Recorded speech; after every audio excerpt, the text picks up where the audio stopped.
is Cassie, and when I was in 5th grade, I was a transfer student and was bullied because apparently I like girls.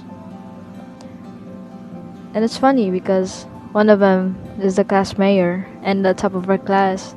They would say bad things behind my back even though I can hear them well. And they would throw things at me like erasers or wet papers. It was a really horrible experience, but I understand because some of us are taught that being different is bad.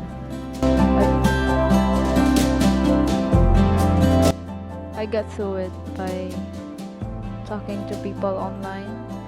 They gave me great advices that really helped me a lot, and I'm thankful.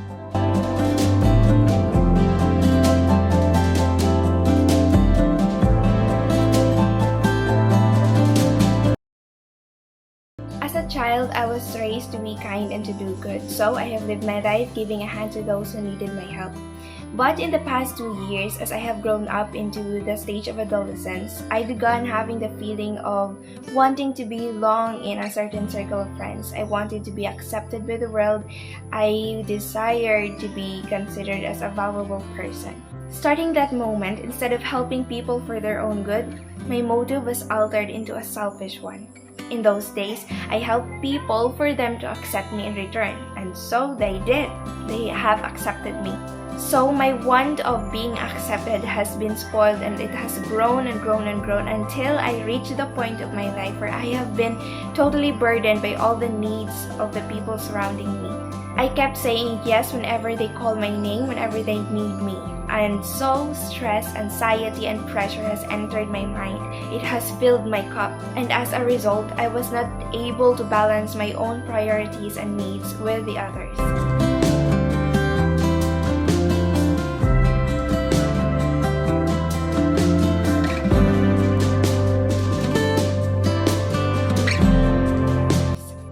But finally, all those chaos had ended when I learned to take a pause, to rest, and to say no whenever my body can cope up anymore. I stopped the mindset of being selfish and toxic and giving myself the burden that I cannot take. So since then, I have refreshed my mind, and the motive that is pure has been regained within me. In such a way, I was freed from the burdens and chaos. I was beyond accepted. Instead of aiming to be a valuable person, I started making people know that they are important to me. Instead of helping people for my own acceptance or for my own sake, I began making them feel appreciated. And whenever I see people grateful to what I have helped them of, the exhaustions are paid off. So finally, until today, my emotional health is indeed healthy. So if you are one like me, I would like you to know that it is okay to say no and to rest sometimes. We have to spend some time for us to recharge, because what help could we offer people if we have already drained ourselves?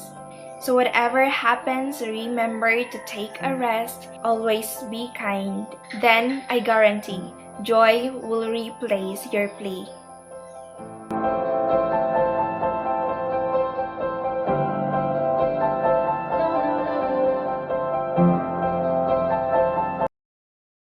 Another is academic challenge. As a student myself, I do experience this type of problem. Academic challenges have many common reasons. It may be having learning difficulties or academic concerns. Circumstances like having an improper timetable, inadequate study time, and also it may be that the academic activity is too hard and you'll have a difficulty in grasping the course material. And having academic concerns will lead to mental health issues like having test anxiety. Experiencing pressure may lead to loss of motivation, which is a common type of depression that your mental health is affecting your motivation level. There are a lot of causes and effects of academic problems, and those are the common reasons for these problems.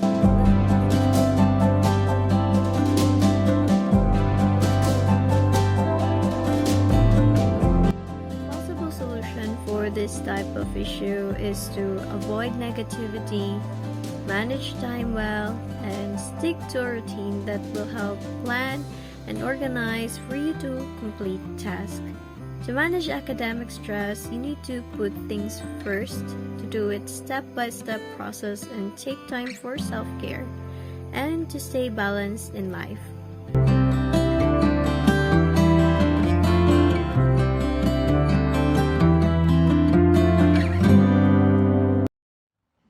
One of the greatest challenges, and is actually, or one of the greatest challenges that I'm currently facing right now in my journey, or as I take my journey as a teenager in middle to late adolescent stage, is actually the feeling of being confused and being afraid of what my future career will look like or will be, or more specifically, what my college career will look like. So, since I am an 11th grader and for a senior high school student, then time is fleeting. So the semester is ending. Actually, this has been my struggle ever since I was in junior high school. But that was about when I was in my peak 9th grade to 10th grade. So, but now that I am in high school or senior high school, the feeling of being scared is very evident. At times I ask a lot of questions and I get tips. So, like, will I be able to maintain my attitude towards academic performance in college, or will I be able to pull off the academic challenges and the subjects that I'll be taking? Is that career that I'm currently thinking is really right for me, and things like that. So,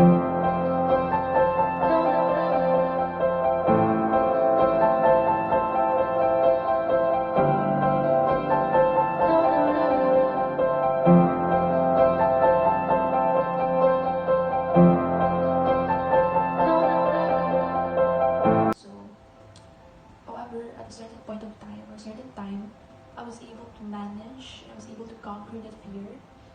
And one thing or one solution for this, or one solution, because it was actually just one solution that I was able to use, is being, or is just focusing on yourself and on the present.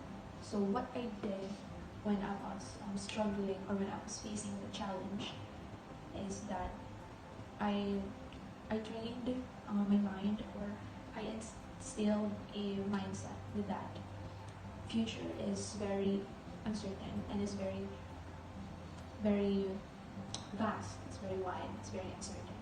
There are a lot of things that we are not in control of, and we are not certain. So I was able to ponder, and I was able to watch some posts and some people sharing their stories of how they conquer their fears of their careers, or their future careers, or their future college careers. So that solution is just about focusing on oneself, or on yourself, and on the present. Because when you focus on yourself, you start to get better, and you start to know yourself better, which leads to you getting more ideas about yourself. So once you know more about yourself, you have the confidence, and comfort as to what is the right path, and what is the right career, and that you want to do in the future, or in college, particularly in college. And of course, other than that, is you really have to focus on the present. It is actually important that you keep your mind in the present, because pondering, it is not bad that you think of the future. However, excessive thinking of the future, and to add also the past, is actually very scary, and is very and it creates a problem, actually, because if you ponder too much, if you think too much, the present time, or the present you, or the present situations, and the people around you in the present time are also affected with what you think and what you think and where you are thinking. So it is better that focus on yourself, when you focus on yourself, when you focus on the present time. Because with these two, you will be able to, again, conquer the fear and putting aside, or conquer the fear and make yourself more confident of the future or you.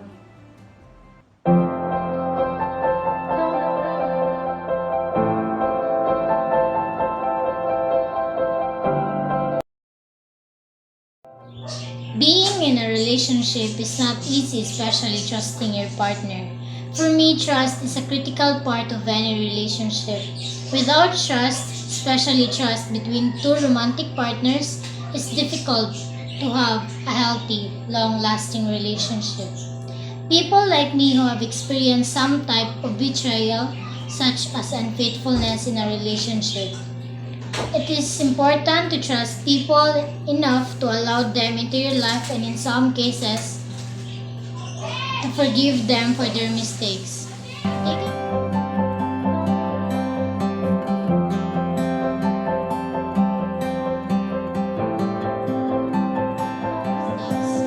Taking your time with it can sometimes help. If you find yourself trying to trust too quickly, then it may be the time to pull back and work up to that level of trust again. Trust issues are often connected to negative experiences, being let down by people who you trusted, whether it was a friend, partner, parent, or trusted figure or institution, can interfere with your ability to believe in others. But if you want to repair a relationship after a betrayal, forgiveness is the key. Not only you need to forgive your partner, but you also need to forgive yourself. Blaming yourself in some way for what happened can keep you stuck in self-doubt. That can hurt the chances of your relationship's recovery.